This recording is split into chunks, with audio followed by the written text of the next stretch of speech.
High everyone, welcome to Anu's lifestyle. আজকে সকালে ঘুম থেকে উঠে আমি কিছুটা ছোলা ভেজানো ছিল, সেটা খেয়ে নিলাম। দেন একটু ছোলার ছাতু খেয়ে আমি আমার কিছু কাজ করছিলাম। তারপর মা বললো কয়েকটা ডিম সেদ্ধ বসিয়ে দিতে, সেটা করেই খেয়ে আমি স্নানে চলে গেছিলাম। স্নান থেকে এসে আজকে লাঞ্চটা তাড়াতাড়ি সেরে নিয়েছি। লাঞ্চে ছিল ফুলকপি ভাজা, উচ্ছে ভাজা, ভেন্ডি ভাজা আর ভোলা মাছের ঝোল। ভাত খাওয়ার পর একটু টক জাতীয় কিছু খেতে ইচ্ছে করছিল, তারপর ভাবলাম ফ্রিজে আম রয়েছে, সেটাই কেটে খাওয়া যাক। তারপর ফার্স্টে আমটা কেটে আমি একটু নুন আর লঙ্কার গুঁড়ো দিয়ে খাচ্ছিলাম। এইভাবে আম খেতে তো আমার ভীষণ ভালো লাগে। বাই দ্য ওয়ে, আজকে আমি ফার্স্ট টাইম ভয়েস ওভার দিয়ে ভিডিও করছি, জানি না ভিডিওটা কেমন লাগবে তোমাদের। তারপর কিছুটা আম আমি মাখা করে নিয়েছিলাম মা আর বোনের জন্য।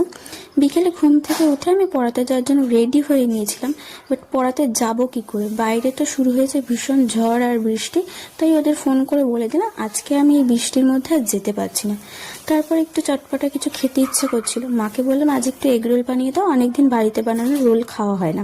মায়ের হাতের বানানো রোলটা খেতে কিন্তু ভীষণ ভালো হয়েছিল। আর আজকের ভিডিওটা তোমাদের ভালো লাগলে অবশ্যই লাইক, কমেন্ট আর সাবস্ক্রাইব করতে কিন্তু একদম ভুলো না। টাটা।